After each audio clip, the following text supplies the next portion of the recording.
अस्सलामुअलैकुम रहमतुल्लाह बरकातुहू। मैं हकीम मोहम्मद तारक मानसेरा आज आपकी खिदमत में एक नई वीडियो के साथ हाजिर हुआ हूँ। आज मैं आपको एक ऐसी शख्सियत से मिलवाने जा रहा हूँ जो उस्ताद मोहतरम हज़रत दोस्त मोहम्मद साबर मुल्तानी रहमतुल्लाह अलैह के एक शागिर्द हैं।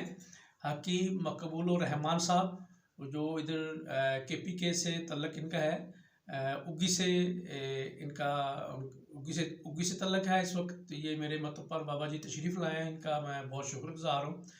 तो मैंने सोचा कि दोस्तों को भी इनके बारे में कोई क्योंकि साबर साहब से इनका मुलाकात रही है, तो हम इनके कीमती जो साबर साहब के साथ टाइम गुजरा है, कीमती लम्हे इनके गुजरे हैं, तो इनसे बाबा जी से मैं गुजारिश करूँगा कि उनके बारे में हमें साबर साहब रहमतुल्लाह अलैह के बारे में हमें उनके जो कीमती जो इन्होंने वहाँ पे वो सीखा है, हमें उनके बारे में ये हमें इरशाद फरमाएं। जी ये अभी अपना हकीम मकबूल रहमान साहब बाबा जी से मैं गुजारिश करूँगा, ये हज़रत दोस्त मोहम्मद साबर मुल्तानी रहमतुल्लाह अलैह आप मिलते रहें, आप उनके मुस्तफ़ीद होते रहें। हमें उनके बारे में कोई अपनी कीमती जो आपने वहाँ पे उनसे वक्त गुजारा कि हमें अपने वो जो भी एहसासात हैं अपने वो हमें बताएं, हम सामीन को बताना चाहते हैं। नहमदुहु व नुसल्ली व नुसल्लिम अला रसूलिहिल करीम, अम्मा बाद फ़अऊज़ु बिल्लाहि मिनश शैतानिर रजीम, बिस्मिल्लाहिर रहमानिर रहीम।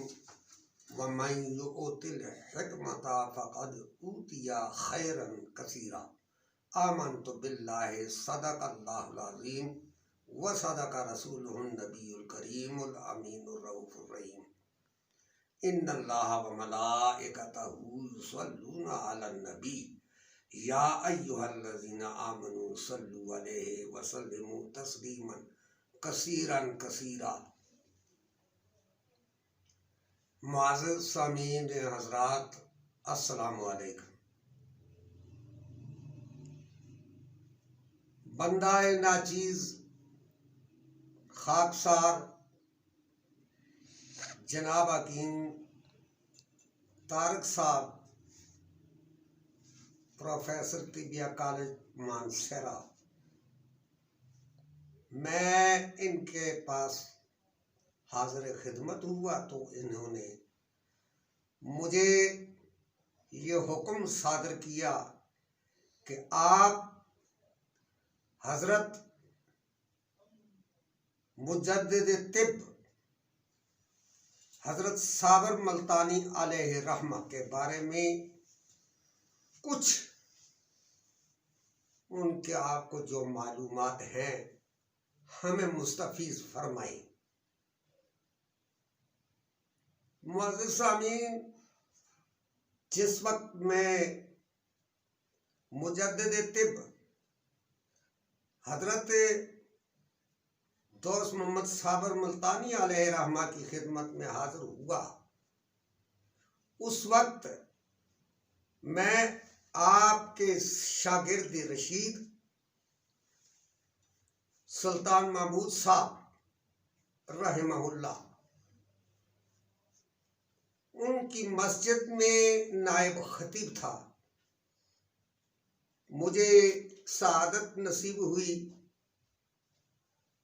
हकीम सुल्तान महमूद साहब मुझे ले गए। मैंने मुजद्दिद तिब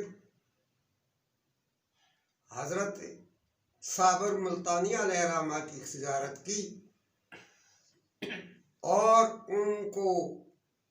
उनके बाद में गाहे बगाहे कभी जाता, लेकिन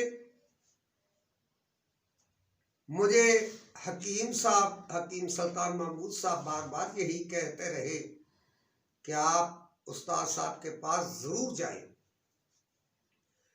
लेकिन वो कहते हैं किस्मत की बात होती है। बख्त जब बेदार था कम बख्त आंखें सो गई, सो गया जब बख्त तो बेदार आंखें हो गई। क्योंकि मैंने सन 1964 से लेकर मैं तमाम अतिबाए किराम के पास चक्कर लगाता रहा, लेकिन मैं मुतमईन नहीं हुआ। तो इसलिए मैं हसन करशी साहब के पास भी गया, नियार वास्ती साहब के पास भी गया, साहब दोस्त मोहम्मद यकी गेट आले हकीम साहब के पास भी गया, उनके मुजरबात भी इकट्ठे किए, सब कुछ किया, मामूलात मतलब भी इकट्ठे किए। चूंकि इंसान एक चीज का उसको यकीन ना आए तो वो असल चीज को भी इनकार कर देता है कि पता नहीं शायद ये नई नई जो तिब हुई है इसके बारे में हो सकता है ये क्या कहें क्या ना कहें। लेकिन मैंने पहले जो शेर पढ़ा है इसका यही मतलब है कि मेरी किस्मत में इतना नहीं था, लेकिन कुछ उनका फैज मुझे मिला है। वो फैज जब मैं आपकी सवाने हयात में पढ़ा कि मैं इस तिब को हासिल करने के लिए बड़ी मैंने मेहनत की और 25 साल के बाद अल्लाह ताला ने मुझे इस खैर कसीर से नवाज दिया और मैंने उनके बाद सबसे पहला जो रसाला मैंने ऐजाद किया उसका नाम है मदावा। उसके बाद आपके रसायल आते रहे, फिर वो किताबों की शक्ल में भी आ गए जो हमारे पास पहुंचे। लेकिन हर माहाना इजलास में मैं जाता रहा, लेकिन किसी तबीब ने मुझे मुतमईन न कर सका कोई भी। इसलिए साबर साहब अलैहि रहमा अल्लाह ताला उनको गरी के रहमत अता फरमाए, उन्होंने हमारे लिए ऐसा इल्म छोड़ा है कि जैसे एक दरिया को कूजे में बंद कर दिया है और फिर इसका नाम बेज़रर बेखता है। अगर किसी को समझ नहीं आती, तशखीस में भी गलती आती है, लेकिन आप फरमाया करते थे अगर किसी चीज की भी नहीं। मैं उनके बाद जब सूफी गुलाम अली साहब अलैहि रहमा मेरे, उन्होंने मुझे फरमाया कि आप क्या करते हैं, ये नुस्खा जात इकट्ठे करते हैं, उनके साथ क्या करोगे तुम? आप जाओ साहबजादा साहब के पास। मैं साहबजादा नासर साहब के पास हाजिर खिदमत हुआ, उन्होंने मुझे बड़ा मुतमईन किया, मेरी सनद भी अता की और फरमाया कि वो मुझे बहुत प्यार करते थे, सूफी साहब के नाम से पुकारते थे। अल्लाह ताला ने हमारे ऊपर इतना ही करम किया, लेकिन मुझे उन अतिबाए किराम पर अफसोस है जिन्होंने साबर साहब अलैहि रहमत की तिब को सही तरीके से, उसका जो हक है वो नहीं दिया, बिल्कुल नहीं दिया। अगर कोई हक देता है वो उसकी मुखालफत करते हैं। तो मैं जब हकीम साहब के पास हाजिर खिदमत हुआ तो इनकी मैंने चीज़ों को देखा और इन्होंने फरमाया कि मेरे उस्ताद, अपने उस्तादों का तारफ कराया और मैं इनकी इन बातों से खुश हुआ कि जो इन्होंने जो काम कर रहे हैं। हमारे उस्ताद ये फरमाया करते थे, बेटा आपने अगर हिकमत करनी है, आपने अगर मुआलिज बनना है, हकीम नहीं। हकीम तो किसी ने मेरे किबला मुजद्दद तिब साबर मल्तानी अलैहि रहमा ने भी अपने बोर्ड पर मुआलिज का नाम लिखा है, हकीम नहीं लिखा। अब मुआलिज है तो हम उस्तादों से आगे, हकीम तो वो होता है जो ऐसी अक्सीर बनाए कि जो दूसरी दांत को सोना बना दे, उसका नाम हकीम है। मुझे बताओ किसने किया?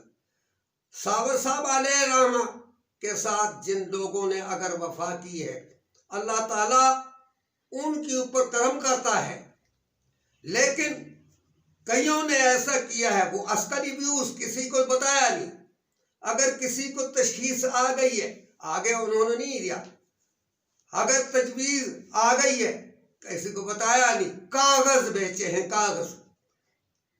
साहबजादा साहब फरमाया करते थे, एक दिन हम बैठे थे तो साहबजादा साहब फरमाने लगे कि सूफी साहब ये क्या हो रहा है, कि मैंने कहा हजरत क्या बात है। कहने लगे ये देख लो, ये कागज जो हैं, ये कागज तो आपको मिल गए हैं। मैंने कहा जी अफसोस तो इसी बात का है, इल्म कहाँ है। तो मुझे सूफी साहब यही बताया करते थे कि अगर हकीम बनना है तो आप और सुल्तान महमूद साहब अलैहिर्रहमा, उनके पास जब मैं जाता था तो वो मुझे बताते थे, ये देखो मेरे सरहाने के नीचे किताब पड़ी है, मैं जब तक इस किताब को रात के 12 बजे तक इसका स्टडी ना करूं उस वक़्त मैं सोता नहीं हूं। मैंने कहा जनाब आप कौन कौन सी किताब को ज्यादातर तरजीह देते हैं। आपने फरमाया जो सोज़श व आराम को नहीं समझता वो हकीम नहीं है, जो अलामात उसमें लिखे हैं उनको नहीं समझता वो हकीम नहीं है। दूसरे मुबादियात तिब, इसकी को बगौर पढ़ो। तो मैंने कहा जी आप कैसी तरीके से आप स्टडी करते हैं। कहने लगे मैं इस तरीके से करता हूँ, एक वर्के को पढ़ता हूँ और फिर उसको दोबारा पढ़ता हूँ, फिर उसको दोबारा पढ़ता हूँ। मैंने कहा ये इसकी क्या वजह। कहने लगे जब पहली दफा हम पढ़ते हैं उस वर्के से हमें समझ नहीं आती, जब दूसरी दफा पढ़ते हैं उससे हमें एक नुक्ता मिल जाता है, जब तीसरी दफा पढ़ते हैं 2 नुक्ते मिल जाते हैं, जब चौथी मर्तबा पढ़ते हैं हत्ता कि हमें समझ आना शुरू हो जाती है। तो हमारे हकीमों ने सिर्फ यही है, इजलास कर लिया, एक सदर बन गया, एक वजीर बन गया, कोई क्या बन गया, कोई क्या बन गया, ये वजारतें वो वजारतें नहीं। हमें तो चाहिए इल्म।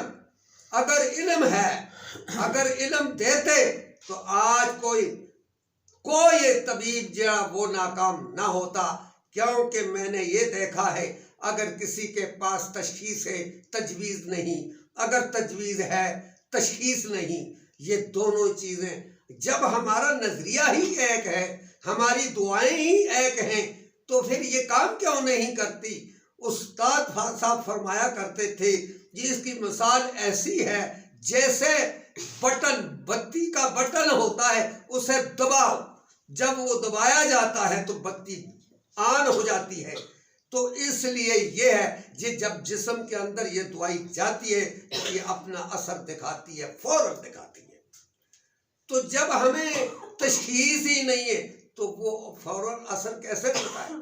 तो दूसरी बात ये फरमाया करते थे, अगर किसी चीज की भी नहीं समझ आती आपको, आप 4 मुलय्यन इस्तेमाल करें, वो कुछ भी नहीं कहे।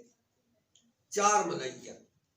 मैं इसी तरीके से बहुत से हकीमों को देखा मैंने, वो सिर्फ इस 4 मुलय्यन पर ही चढ़े हैं ऊपर, हैं वो दूसरे नजरिए के हैं, यूनानी है।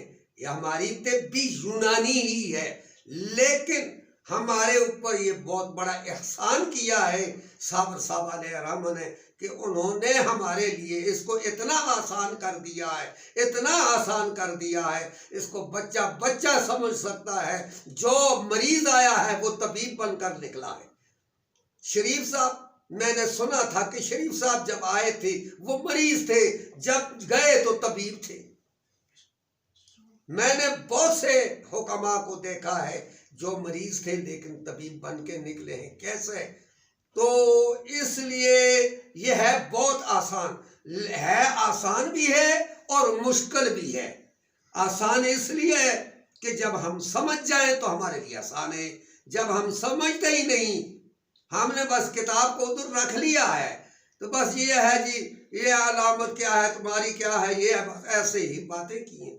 बातों से नहीं, जब तक हर चीज तजर्बे की मुख्ताज है, जब खुद तजर्बा करोगे तो आपको पता चलेगा। मैंने बहुत से हकीमों की वीडियो भी देखी हैं, लेकिन वो कुछ चीजें बहुत गलत का बयान करते हैं, मैं उनके नाम नहीं लेता। बाहर के इस वक्त जो काम मैंने इनका देखा है, शाह साहब का जो हकीम तारक साहब के उस्ताद हैं नियामतुल्लाह शाह साहब, अल्लाह ताला उनको उम्र दराज अता फरमाए और ये मेहनत करते रहें। जो हकीम भी जो भी ये हमारे उस्तादों के नाम को रोशन करने के लिए उनकी तिब में मेहनत करेगा, वो हमारा सर का ताज है। हम उसकी कदर करेंगे, हम उसके पाँव को चूमेंगे। क्यों कि वो मुनाफिकत नहीं कर रहा, वो अस्कलिब्यूस नहीं बन रहा, उसने किसी चीज को छुपाया नहीं है, उजागर किया है। अगर उजागर कर दिया है तो हम उसके ताबेदार हैं, चाहे वो कोई भी हो। अल्लाह ताला हमें सही मानों में इस तिब की खिदमत करने की तौफीक अता फरमाए और अल्लाह ताला हकीम साहब को हिम्मत अता फरमाए, इस्तकामत अता फरमाए। अल्लाह ताला इनकी जो मुराद दिली ख्वाहिश है अल्लाह उनको पूरी करे। अल्लाह ताला इनसे ये हिकमत का काम ले और अल्लाह ताला जो भी हमारे पास मरीज आए वो शिफा लेकर जाए, शिफा किसी के कोई शिकायत हमारे पास ना आए। अल्लाह ऐसी तौफीक अता फरमाए। अल्लाह ताला हमें इबादत की भी तौफीक अता फरमाए, क्योंकि पहले हुक्माए फलासफा उनका काम ये नहीं था कि वो क्या करते थे। उनका हमने यही पढ़ा है कि वो जब रात को उठते थे तहज्जुद की नमाज के लिए, वो कहते हैं या अल्लाह हकीम तो तू है, हम तो दुआई मैंने फला मरीज को दी है, शिफा देने वाला तू है, हमने सिर्फ दुआ दी है, शिफा तू दे। तो हमारा भी यही है। हम अल्लाह ताला हमारे अतिबाए किराम को इबादत करने की तौफीक, दुआओं में शिफा नहीं है, शिफा अल्लाह के नाम में है। हजरत मूसा अलैहिस्सलातु वस्सलाम जब आपके पेट में कुछ तकलीफ हुई तो आपने अर्ज की या इलाहल आलमीन मेरे पेट में कुछ तकलीफ है। फरमाया फलां जंगल में चले जाओ, वहां जाकर वो फलां बूटी खाओ। मैं मूसा अलैहिस्सलाम गए, वो बूटी के शिफा मिल गई। जब दोबारा वही तकलीफ हुई तो दोबारा गए, जाकर के वही बूटी खाई, लेकिन उसके साथ वो उसकी तकलीफ ज्यादा हो गई उनकी। या अल्लाह ये क्या काम है कि चीज एक है लेकिन काम वो दो कर गई है। पहले मैंने खाई शिफा मिली, अब खाई वो तकलीफ दे रही। फरमाया ना, ये शिफा मेरे नाम में, पहले मैंने भेजा था तुम्हें, अब तुम खुद गए हो। लिहाजा अल्लाह ताला जब भी हर हकीम को ये चाहिए कि जब भी किसी की नब्ज पर हाथ रखे तो वो सुब्हानका ला इल्म लना इल्ला मा अल्लमतना इन्नका अंतल अलीमुल हकीम पढ़े और कोशिश ये करे कि रात को उठकर अल्लाह के सामने गिड़गिड़ा कर रो कर दुआ कर, मालिक मैंने फलां फलां मरीजों को दुआ दी है, मुझे समझ नहीं है, तू शिफा दे। अल्लाह ताला हमें अपने उस्तादों के नक्शे कदम पर चलने की तौफीक अता फरमा। या अल्लाह अपने हबीब का सदका मौला करीम हकीम साहब को हिम्मत अता फरमा और इनकी ख्वाहिशों को पूरी कर। या इलाहल आलमीन अपने प्यारे महबूब सल्लल्लाहु अलैहि वसल्लम का सदका मौला करीम हर वक्त अपनी इबादत में हमें मशगूल रख। व सल्लल्लाहु तआला अला हबीबिही मुहम्मद व आलिहि व सहाबिहि अजमईन बिरहमतिका या अरहम। जी, मैं जनाब उस्ताद मोहतरम हकीम मकबूल रहमान साहब का बहुत तहे दिल से शुक्रगुजार हूँ। इन्होंने अपनी गुनागो मसरूफ़ियत से वक़्त निकाल कर मेरे लिए टाइम निकाला, मेरे मतलब पर तशरीफ़ लाए। मैं इनका बहुत ममनून हूँ, बेहद शुक्रगुजार हूँ कि इन्होंने आज हमें हमारे उस्ताद मोहतरम हज़रत दोस्त मोहम्मद साहब मुल्तानी रहमतुल्लाह की जो इनके वक़्त उन्होंने उनके साथ जो मुर्शद से मुलाकात होती रही, उनकी कीमती बातें या वहाँ जो उन्होंने देखा हमें उससे हमें भी उसके बारे में बताया, तो मैं इनके लिए तहे दिल से शुक्रगुज़ार हूँ। बाबा जी बहुत शुक्रिया, जज़ाकल्लाह। माशाअल्लाह, अल्लाह ताला आपको जज़ाए खैर अता फरमाए, अल्लाह ताला आपको हिम्मत अता फरमाए, अल्लाह ताला आपके पास जितने भी मरीज आए अल्लाह उनको शिफा दे, अल्लाह ताला आपको इबादत की तौफीक अता फरमाए, अल्लाह ताला आपकी हर मुराद पूरी करे। वमा अलैना। मैं ये बाबा जी की खिदमत में ये मेरे पास किताब है, मैं इनके लिए खिदमत में इनके लिए तोहफा तन दे रहा हूँ, ये बाबा जी कबूल करें। बिस्मिल्लाहिर्रहमानिर्रहीम। हकीम साहब की तरफ से मुझे तोहफा मिला है, लेकिन तोहफा भी ऐसा मिला है, अल्लाह अकबर, ये खुशकिस्मत हूँ मैं, बहुत ज़्यादा खुशकिस्मत हूँ कि मुझे जो तोहफा मिला हकीम साहब की तरफ से, ये दुरूद और सलाम है। क्या बात है, मेरे आका की क्या मान, क्या आका मिल गए हैं, आका का दुरूद मिल गया है तो आका मिल गए हमें। माशाअल्लाह, अल्लाह ताला जज़ाए खैर अता फरमाए। अल्लाह ताला, तो मैंने इसको कबूल कर लिया। अल्लाह ताला से दुआ है कि या इलाहल आलमीन, हम जब दुनिया से जाएं दरूद व सलाम पढ़ते जाएं। मेरी यही ख्वाहिश है दुनिया में कि जब जाएं दुनिया से हजूर अलैहिस्सलाम हमारे सामने हो, हजूर अलैहिस्सलाम एक लम्हे के लिए भी हमसे जुदा ना हो। हम जब लहद में जाएं तो हजूर सामने हो, किसी की जरूरत नहीं हमसे कुछ हिसाब कोई ले सके। या अल्लाह, हमें यही दुआ हम करते हैं कि मकाम महमूद तक हजूर हमारी नज़रों से इलादा ना हो, हम दरूद व सलाम पढ़ते जाएं, सरकार की ज़ियारत करते रहें। अल्लाह ताला हमें तौफीक अता फरमाए, माल का हमारी इन दुआओं को कबूल फरमा और हकीम साहब को हिम्मत अता फरमा।